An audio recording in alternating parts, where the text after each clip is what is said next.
Welcome to Coach's Corner. I'm Coach Dave. We got a real exciting show today. I have heavyweight contender right now, Juiseppe Cusumano, the Sicilian Nightmare.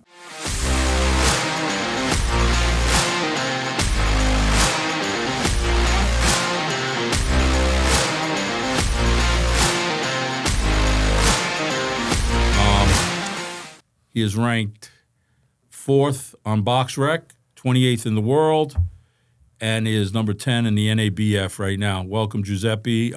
Little background on Giuseppe and I. Not only is he a good friend, but he trains with us at Champs Boxing in Danbury, Connecticut. And what are we on? Our 4th fight together coming up? Or 4th fight coming up, yep. Okay, so 3-0. 3-0, and we missed one fight, which we'll get into a little bit there. So, right now, Giuseppe's career has been a little bit of up and down, and we're kind of on the upswing right now. Why don't we talk about a little bit what got you here to Danbury, and what was going on in your career prior. Real quickly, you fought on the Jake Paul card against Daniel Dubois. You fought on the Mike Tyson, Roy Jones card during COVID. Yep. So you're coming off of, prior to that, some big venues, but some things changed there, and you redirected your training and your team. Yeah. So I ended up moving to Carson, Virginia, and that took me away from boxing a little bit. I was training out of Richmond, Virginia, and it was vintage boxing, and it just wasn't a good time in my life. The coach wasn't really training me.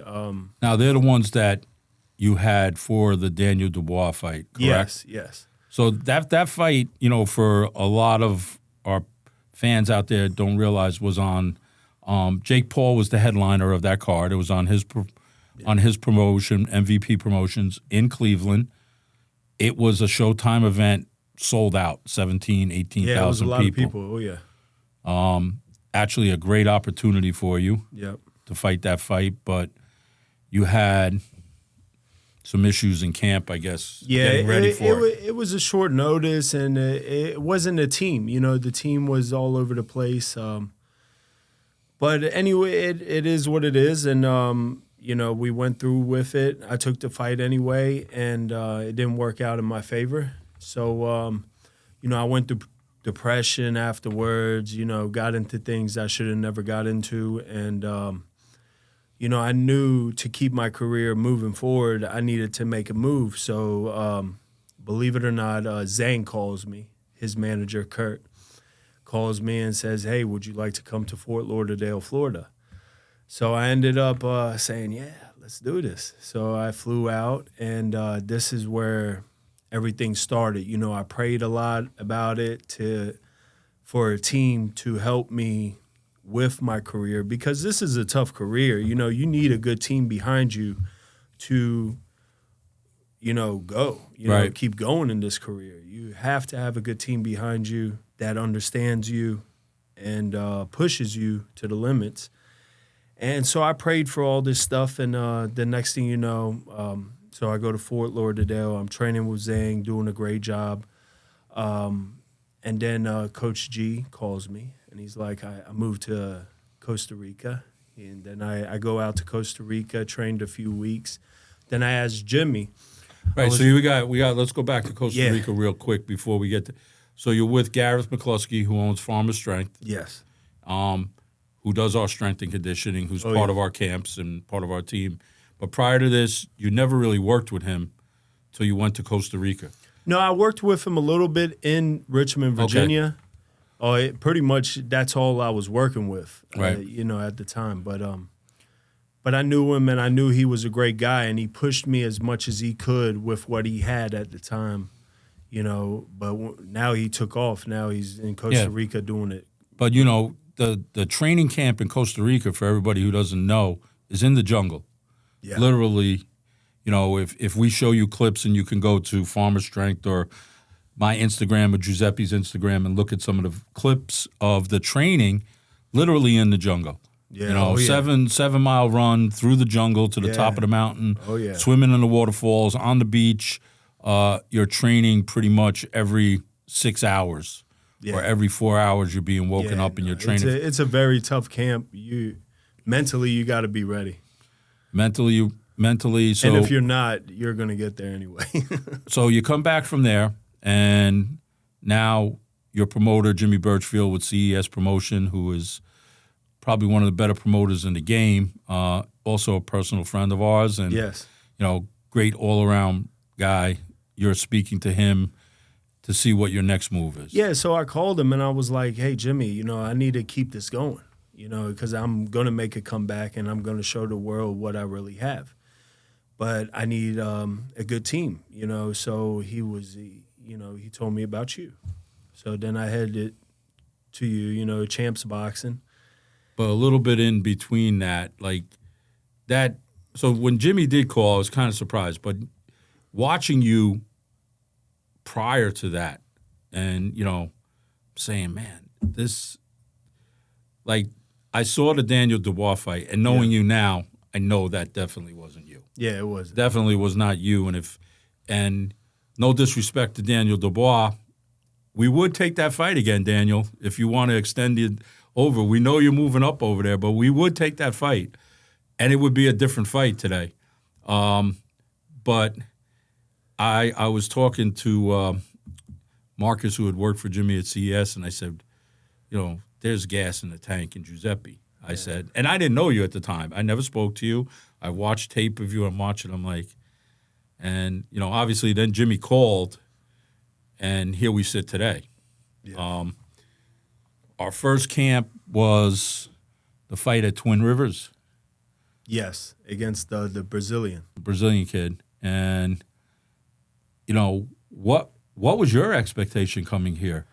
Because, I knew to get you, and it was going to have to see if I could push you and see what you had left mentally and physically. Coach, I've traveled throughout my whole career, my whole life. And I've always been looking for pretty much like the trainer I've had growing up, Machine. Right. You had honestly, we've talked about this all the time, you and I. Much respect to the man. I never met him, unfortunately. He passed on, but he did a great job with you. Like we always talk about this, right? In training, it's like, listen, your fundamentals from him, from when you were an amateur, first starting in boxing, you can see what he's built a good base with. It's the basics, Yeah, he's built the base with you. Yeah, so I just traveled. Since he's passed, like I've traveled throughout my whole life trying to keep my career going.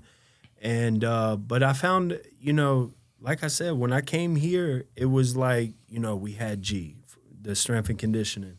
We had you for the boxing. We had Benny pushing me. You know what I mean? The team just worked so good together. Yeah, obviously AJ. And I'm here to do the work. You know what I mean? I'll push myself to the limit, and it's worked out really well. Yeah, no, definitely. As far as coming in to work, it was a matter to see where you were mentally. Yeah, because you had a lot of ups and downs. Early in your career, very successful. You're obviously 22-4 right now, with 20 or 21 knockouts. 20 knockouts.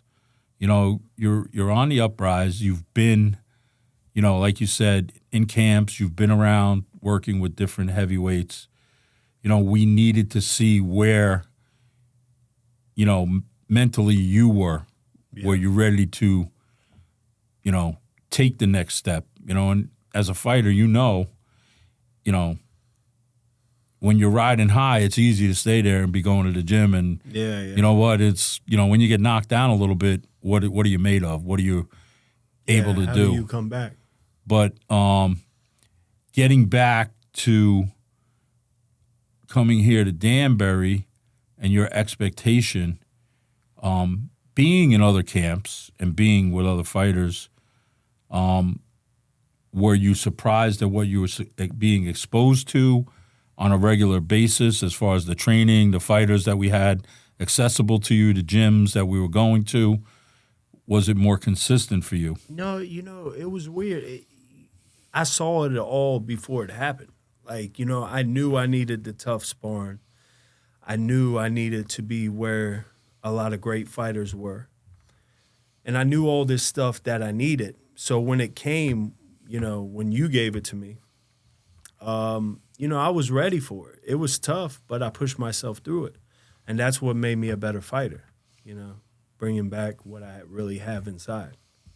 Yeah, let's kind of go back to Costa Rica real quick, and with Coach G.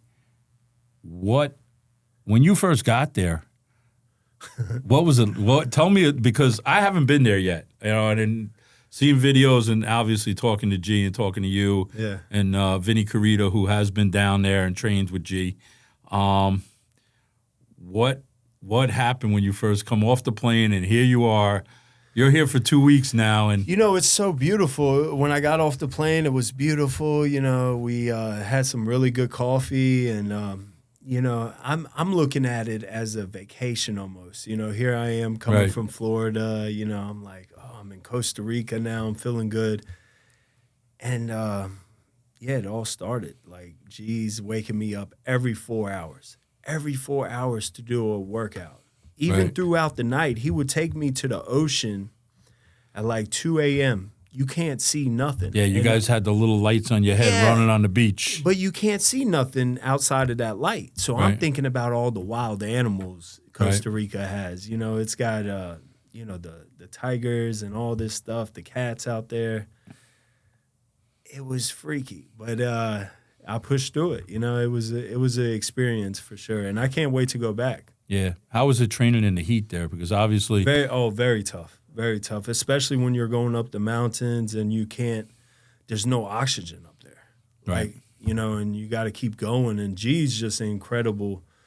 He pushes you. He's running with me. Yeah, he's running with you, which I'm like, you know what? And he's making it look easy. Yeah, he makes it look easy. He's making it like, and he's 150 pounds, 160 pounds. Yeah.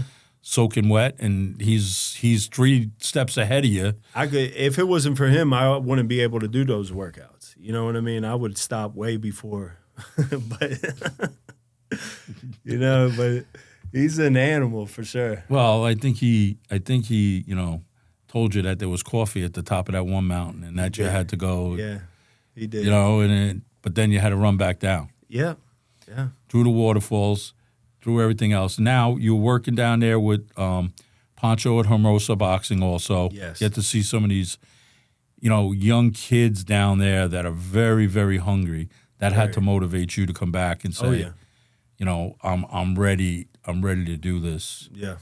So, I mean, when you got back here, we get the call from Jimmy, and obviously we sit down and we establish the camp for the first fight in Twin Rivers. We had 8 weeks. Yeah. It was a tough 8-week camp because I think consistently you weren't used to that consistency of 2-a-days. No. 2 or 3-a-days. Well, we didn't have the 3-a-days till G got here the last 2 weeks of the camp. Yeah, but still. In the beginning, we were doing the 2-a-days. I mean, we were doing our conditioning in the morning and boxing at night pretty much, and getting traveling to different gyms to spar. And then G showed up for the last 2 weeks and kind of guided us in. What was your feeling for that fight? How did you feel confident-wise going into that fight? I was nervous. I was nervous because it was still in front of the lights. People don't understand once you get into that ring in front of everybody and the lights are on you, after coming off of a defeat like I did, like I was really, I was nervous. I'm like, oh, I'm back, Right. But as soon as he hit me with that first jab, I was like, over. Yeah, it was over. Yeah, first round knockout. Yeah. First round. And I think, I think all of us were nervous because we were at the point to really say, okay, look, you're going in front of a guy who had over 20 wins. Yeah. He was in tough. And, on any given day, you guys are heavyweights. One punch can change a fight. One punch changes a fight, right? And now we changed you a little bit. Oh, yeah. Like everybody knows Juiseppe Cusumano can punch. okay? You go and you talk to a lot of the heavyweights that worked with him. They're going to tell you he can crack.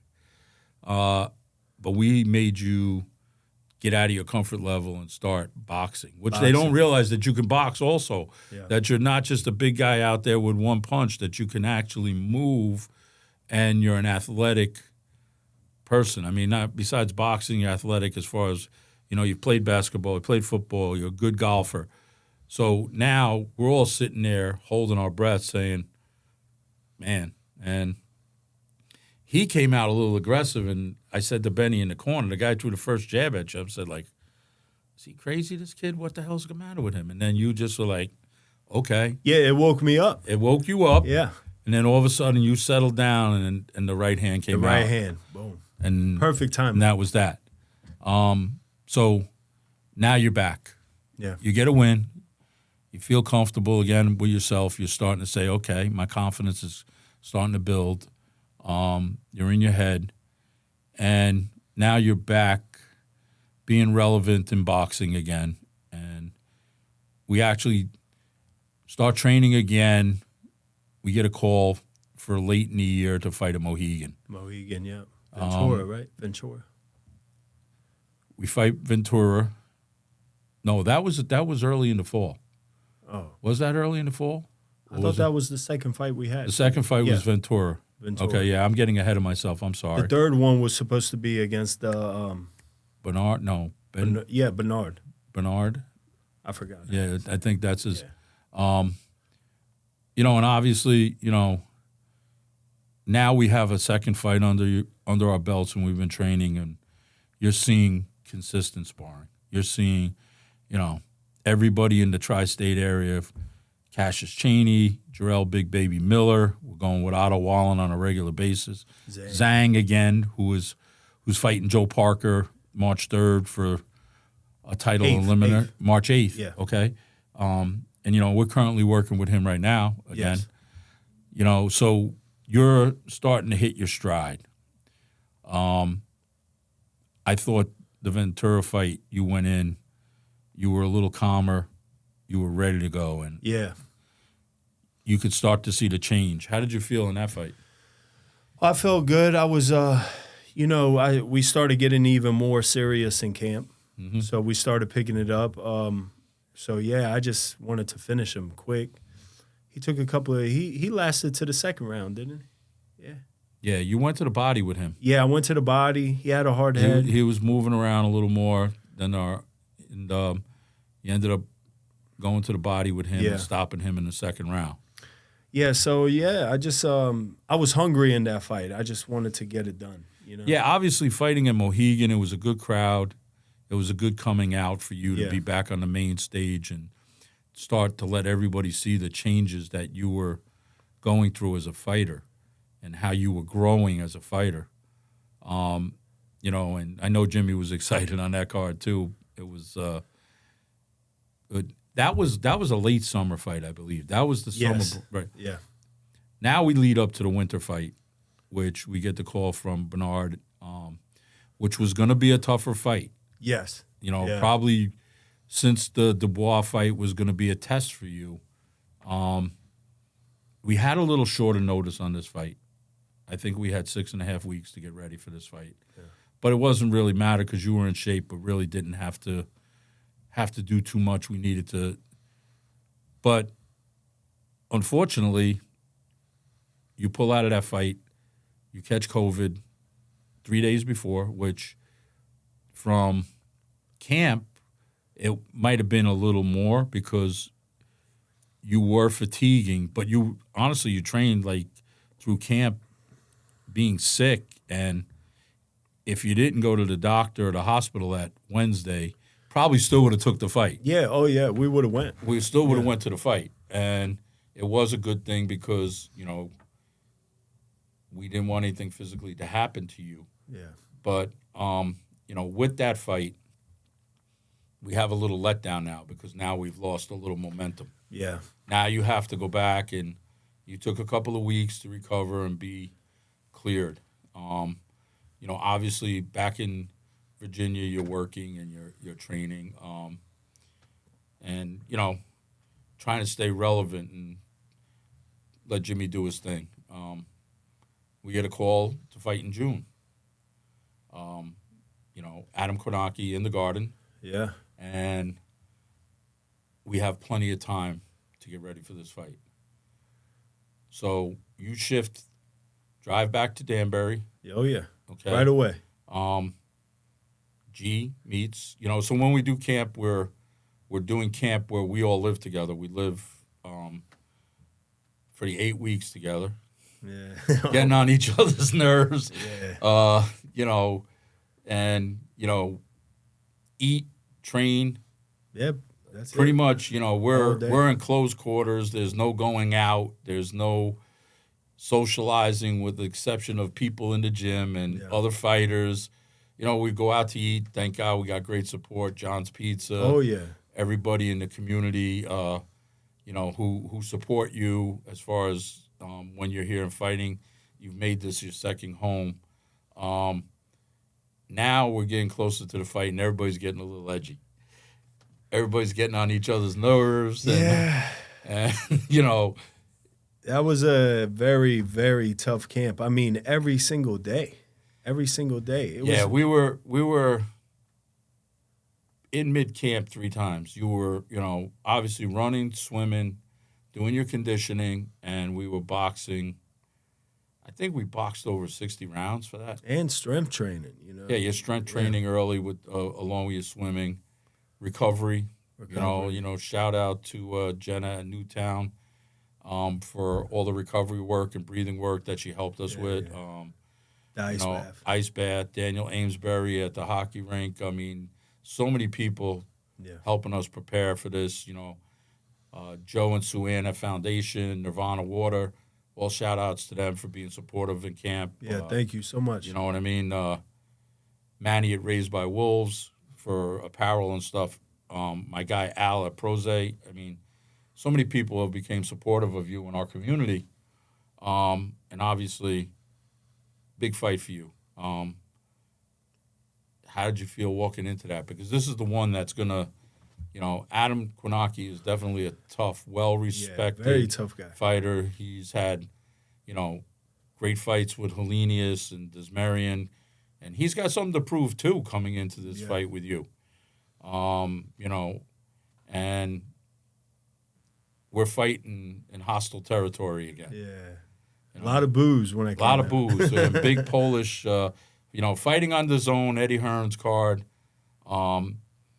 We came in as the underdogs, and, Edgar Berlanga was the main event of this fight. So we come in as a co-main event, and, we come out of there with a win. You drop Adam in the first round, we come out. And, how did you feel after that? Because now you're after I dropped him? No, after the fight. Oh, after the fight, how I felt? I felt great. I felt really good. I was just waiting for what was next because I knew it was a lot of big things coming my way after that, fight. So, yeah, I felt good. It was a very nerve-wracking fight, though, because, I knew I put so much time and effort into that fight, training hard. And, when you're coming out, you're thinking, like, I know I'm ready. Mm-hmm. But now you got to get the job done. Right.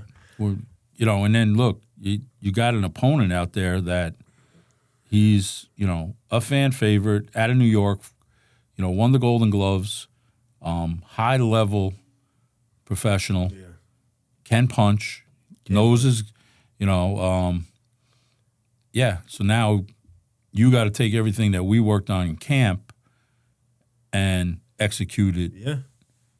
And I think I did very well doing that. Yeah, I think it was an exciting fight. I think,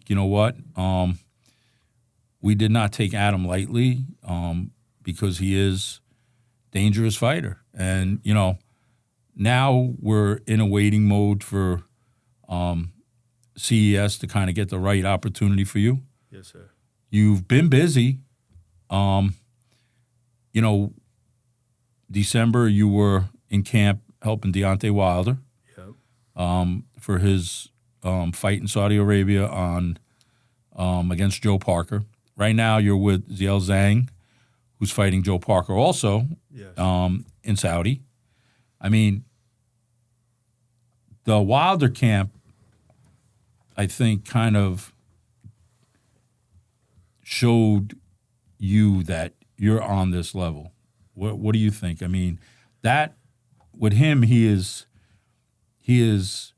and in his defense, he is not the fighter that fought Joe Parker. That's not the Wilder we saw in camp. No, that's not the Wilder. That was we a saw different in man. camp. That was a different man. That man in Exactly. camp was dangerous, Very dangerous. and very quick. And I thought he was going to take Joe Parker. Yeah, I thought so too. I think he just had a little ring rust. Yeah, it could be, but he had 1 round in 2 years. Yeah, this is the second time you've been with him. Yeah. Okay, first time you were with him, you were a little young in your career. Yes. And he was hot as a pistol. Oh yeah, he was on Right? fire. Not that he isn't now, because he's still a great heavyweight, very talented, and a real humble individual. Treated us really well when we were in camp. Oh yeah. Him and his trainer Malik Scott. Shout out to both of them and JD's. How'd you feel in camp with him? I felt good. I felt good. It was they made it feel comfortable. You know what I mean? They had everything organized. They took care of you and me.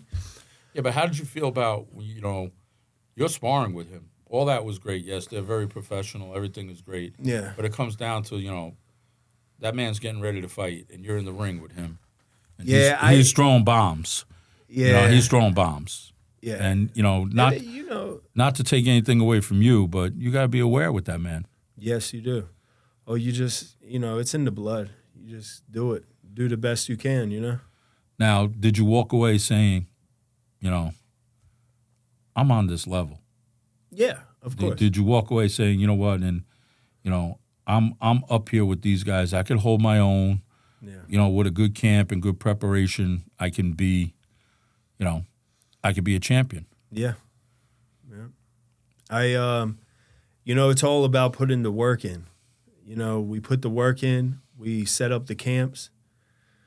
And, I'm living off of the words that my trainer grew me up saying. It's not how you start, it's how you finish. Right. So we're going to finish very strong. Yeah, and I think, you know what, you've up and down. Like every other fighter, they go through moments of depression. They're unsure. Things are going their way, then things are maybe not going their way. I think it's a tough battle to navigate through. Yeah, well, you got to keep fighting through it, no matter how bad you feel. You just keep fighting through it. Right. So now how have you kind of navigated through this? I know you're very religious. You believe, you go to church. I mean, listen, Jesus Christ saved my life. If it wasn't for him, I wouldn't be here. Right. I wouldn't be here at all. So, I know there's a purpose. Right. There's a purpose. So I got to fulfill that purpose. And, I'm not perfect, but I'm still working on myself. And I've came a long way from where I was a few years ago. Right. And he put the right people in my life. Yeah, that's a big part of it. I mean, I think, honestly, as a fighter and as a person, as a fighter, you haven't been in wars. Yeah. So healthy-wise, knock on wood, you're still there, healthy-wise. You're learning as an individual and growing. I think, look, you're here in Danbury. You've kind of created a second home for you. People have gravitated towards you. You're a role model. You've helped out in the gym at Champs. The kids love you over there. Yeah. They look up to you, and, they want to see you be successful. What do you want to see for yourself? With your success, I know you have a little gym. You do training back in Danville. Yeah, Danville, Virginia. What do you want to see for yourself for the future? I want to finish out my, I just want to give it everything I have. Like I said, it's not how you start, it's how you finish. Give it everything I have, make a run to the top, and see what happens. And at least I know I gave it 150%. So no matter what happens, I'm going to be proud of myself for giving it everything I had, And that's what I want to do. And I have the team now to accomplish that. You know what I mean? I have a great team, and we're gonna make each other mad and push each other. Hey, that's you know That's what? the part of the game. It's part of the game. You take a bunch of people and lock them in the same place for a long time. Yeah, they're gonna Somebody's get mad. gonna get on their nerves. Somebody's gonna be mad. Yeah. You know what I mean? Somebody's not gonna be in a good mood one day or another. But you know, at the end of the day, we're all looking to achieve the same thing.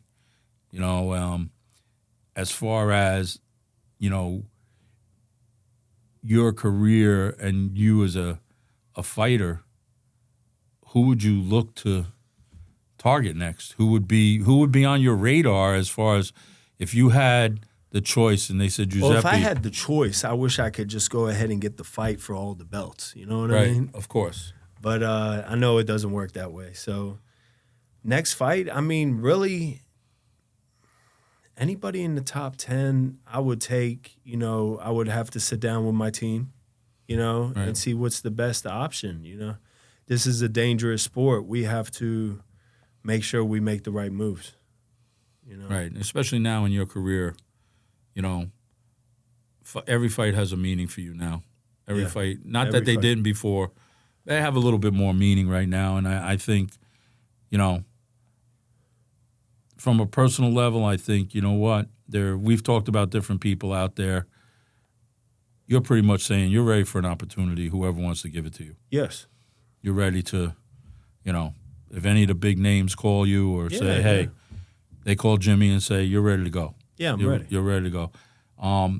Obviously, you've been with Zhang for 6 weeks now. Camp's coming to an end. How is that? Because, first of all, that man is a big man also. He is not – and we've seen him grow. Sean has done – you know, Sean George, his trainer, Kurt, these guys have done a great job with Zhang.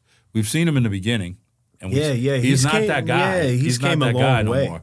He's came a long way. Yeah, and not just that. You know, I just appreciate him and his team so much because they're just making me a better fighter as well. Right. You know what I mean? So we work together, we push each other hard, and we're all going for the same goal. You know. Who hits harder? Between who? You and him. We ain't gonna answer that. Because we want to see. We both hit hard. They both hit hard. They both hit hard. Yes, that man hits hard, but he's become a better boxer right now. You've worked with a lot of people. Who would you say is the guy that gave you the most trouble? That you worked with, whether in a fight, sparring, training. Who's the type of fighter that gives you trouble? You know, that's a tough one. Probably Feliz. Which one? The older brother. Fernely Jr.? Yeah, Fernely. Because he moves so much. Yeah, he moves good. He's a very good mover, he's got a good snap on his punch. Yeah. You know, so us bigger guys, we have a big boom, but if you have that quick snap, those are the ones that really hurt. You know what I mean? Yeah. And he's got that. He's got high ring IQ, and he's quick. Yes, like he's very good. And his brother as well. You know, he's coming up. He's very good, athletic. And, you know, they're young, you know, right. So it's tough. Those guys are tough guys. Yeah, those are tough guys. Give me somebody else. You know, I'm going to say, because I've seen it, I'm going to say Otto Wallen. Oh, Otto, yes. You know what I'm going to say, because we've, you know, with him. He can switch things up. That's why. You know, he can switch things up. Joey Camacho is a great trainer. Yeah. We have so much work with them, so you guys have a history now. Oh yeah, where you're going, you know, you guys know each other. Yeah. So it's definitely a good, but he's a very, very crafty fighter. He's crafty, yes he is. You know, he's very good, and he's got sneaky power. Sneaky power. You know, southpaw, and you know he throws us little fits there, and back and forth. So Danbury now, you know, last year. You know, A.J. Galante and his dad, Jimmy Galante, run the Feast of San Gennaro in Danbury, Connecticut, right? Second year that they had it. You receive an Italian-American award from the bishop. Yeah. Now, obviously our area, has a big density of Italian Americans between here and New York. And, what did that mean to you as far? Oh, it was such an honor. You know what I mean? It was such an honor, and just to know that people see the effort I was putting in, and just to get that award was just an honor. Yeah, to see the bishop. Not anybody gets that. Yeah. So it was very nice. And I knew I'm doing something right. I got to keep pushing. Yeah, to see the bishop and, hand that off to you in front of a lot of people and start to see the fan base that you're building here is just, it's going to be exciting to see what the future holds because, this is not over yet for you. No. This is not over. I mean, you're coming, like I said, you fought on some really big cards. And I just want to kind of sidetrack real quick because I missed it. The Tyson-Roy Jones card during COVID, and I know that was an enclosed thing. Yeah. I mean, no, that was a weird. You get to fight on a card, and those two guys probably, Tyson, one of the greatest known heavyweights, in history, and Roy Jones is no slouch either as a boxer. You're on the undercard of that fight. Yeah, no. During COVID on TV. I mean, that was... but that was weird because there was no fans. Yeah, no fans. I heard a judge drop a pen. Like, it was that quiet. It was... How was that to fight on that card? It was amazing. And another honor because, I grew up loving Mike Tyson. Right. And my dad was an Holyfield fan, and here I am fighting. I'm You're there. the undercard. Yeah, I'm there. They're the main event. You're the undercard. I got to on that meet fight. him, you know what I mean? Yeah, you get to meet him. You get to be around him. You get to say, I was part of that event during COVID. What was your preparation for that? So I actually went to camp in Providence, and I was training out of Big Six? Big Six, yeah. Jason Estrada and Doc Estrada. Yep. Great guys. Great boxing people up here. That was a good camp. I pushed myself very hard. It was, and I was ready. Again, you were locked down. I was locked down. Yeah, to win these bigger fights, you got to get locked down. Right. You know what I mean? I really believe in that. Yeah, I mean, I think there's too many distractions now out there with social media. And to get it, I get it, the big fights, they have to promote them. The Zone, CES, whoever's promoting the fight. Yeah. They want to promote it to their fans. So the fighters have a lot of obligations. You're doing press. You're doing interviews. They want you up on social media, plugging the fight. It sometimes it's good. I get it. But it takes away from the training. It takes away from the focus of the fighter. I come from that era where fighters like Marvin Hagler, Mike Tyson, they locked themselves down. They came out to the fight very hungry.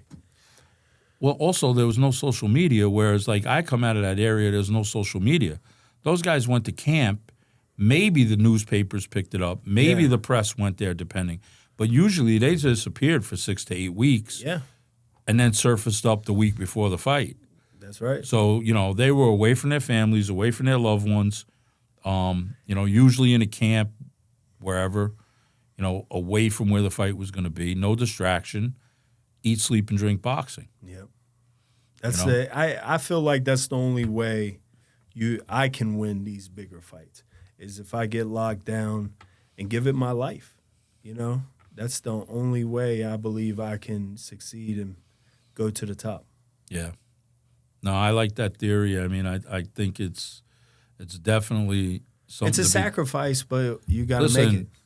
Everybody's making sacrifices, right? People who work jobs, doctors, lawyers, everybody sacrifices for their career.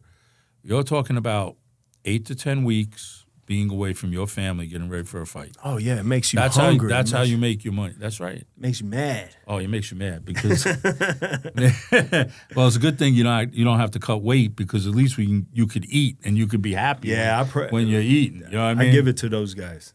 Even though we got to lock the refrigerator up in the middle of the night, but that's that. So don't tell everybody. Nah, I'm not gonna tell them. Listen, anybody who knows you like to eat. Yeah, I love it. You know what I mean? Come on, But so right now, you have a son, Luciano. He's back in Virginia, right? Yes. Correct? Yes. How old is he now? 14. Very good basketball player, right? Very good. He's going to be an all-star. All right. Would you want to see him box? If he came to you and said, "Dad, I want to box," what would you do? I would say no a couple of times. He would have to really want it. You know what I mean? If I see that he's just saying that to follow my footsteps, I would say no. Right. But if he really, really wants it, you can't stop anybody. Right. But he's such a good basketball player. I want to see him succeed in that because he's an amazing basketball player. He's a good student. He's very good. Right. Plays right at, we talk about this. We see his clips and everything else like that. But, I know the boxing life that you went through. I mean, if he really pressed you, would you coach him? Yeah, or would you let somebody else coach him? I would still be there. Obviously. Yeah, but it just matters what he would need, and because I could be there for one thing, and then another coach could be there for another thing. Right. Does he respond to you? Not as a father. If you were to coach him, does he respond that way? Do you think that he would respond to your? He was like me. Like when my father got upset, it made me upset. Right. So I think that he would need that in the fight game, Right. But he responds to me. He knows if I get mad.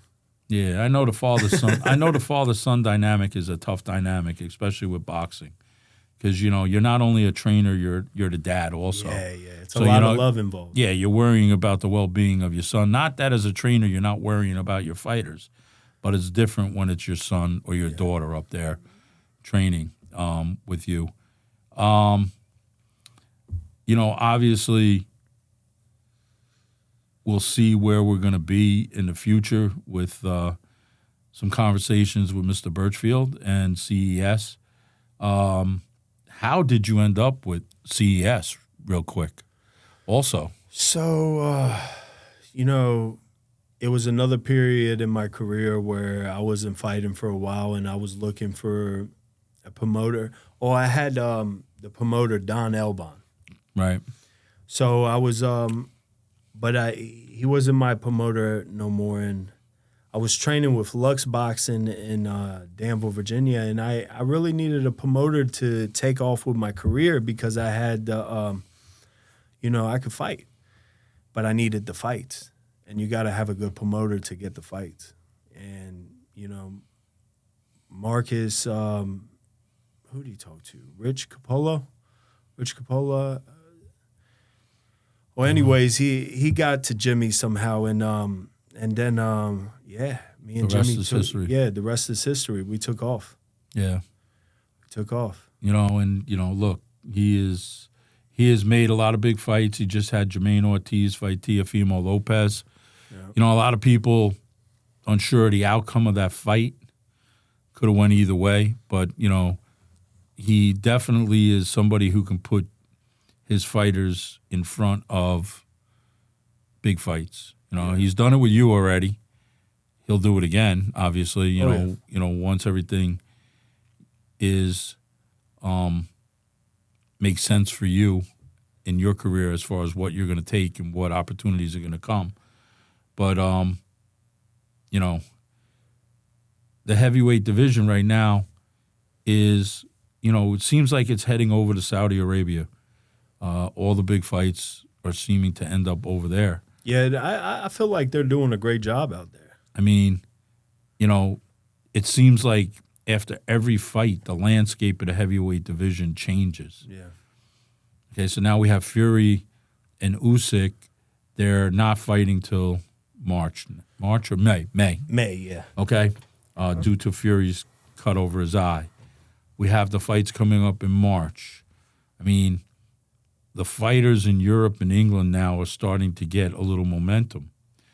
do you find their style a little different than what you're used to, or do you find that style kind of fits you? But As far as a possible opponent.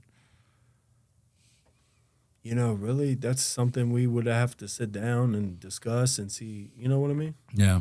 It's a team effort, and but I can fight anybody. Yeah. You know what I mean? Like, I've been a fighter since I was a kid, and here I am going on 36 in May, Right. and I'm still fighting. So, we could train and get ready for anybody. Yeah, I think, and I had asked you before, you want to fight for all the belts, but right now, it's a hard road. Yeah, it's a hard road. It's a hard road. Look, we know that. Give me your perfect fight. If you were to pick right now, you had to pick. Jimmy called you up and said, Joey, you got to pick of who you're going to fight. Who would you take?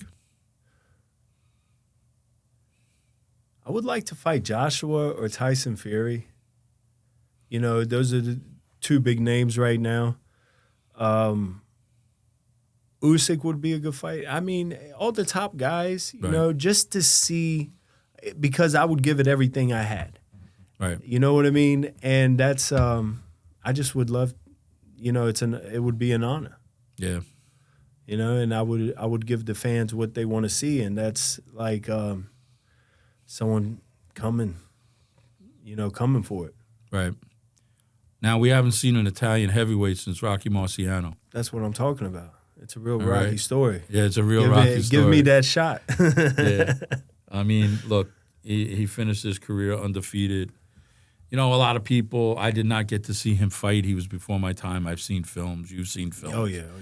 Some people say he was too small. He wouldn't fare well today. Yeah, but I heard he hits hard. He hit hard. He had hands like bricks. Boxing with, Rocky Balboa, Marciano, what would that mean, being heavyweight champion? Mind-blowing. A dream come true, As, look, and you've spent time living in Italy. Now you're here. And, as a young man, you lived in Sicily with your family. You're building a fan base here in boxing. After boxing, what would you like to do? Your career is going to be over. What do you see yourself doing? I see myself helping others, training, getting into, moving fighters up. And I also see myself, seeing all the great things my son's got to do. He's going to do a lot of amazing things. So, but, the older I get, the more laid back I get, well, you're growing and you're maturing and things are changing for you. Like you said, you're seeing your son grow up and, eventually he's going to move on and go to college. And, me personally knowing you, you definitely can be an asset to people in the fight game, especially with your story, because your story is real. It's not all sunshine and roses. It's not like you hit the ground running and here you are, you have the ability and the skill level to make an impact in this sport, and you're still fighting to show it. Yeah. You've been up, you've been down, and now you're getting ready to show, I'm still here. I'm still here, guys. I'm still here, ready to do whatever. So I'm kind of excited to see that as where that goes, not only with your career, but how you finish with your career. Because, knowing you aside from being a fighter, you are a role model to a lot of these kids and a lot of, like I said, a lot of the people at Champs, even when we travel. Yeah. When you're with G down in Costa Rica, all the young guys over there, they gravitate towards you. They want to ask you questions. They want to learn from you, and you accommodate them. You're always there to work with them. So I think, you definitely got a lot to give back to the sport and could be a role model. But I'm going to fire a couple questions at you real quick. And we're going to kind of wrap this up. Yeah, nothing real too crazy. Nothing you haven't already heard, you know. So my standard questions, you know, so everybody knows. If you were in a foxhole, who are you in a foxhole with? You. Yeah, well, I appreciate that. Thank you. But give me somebody else.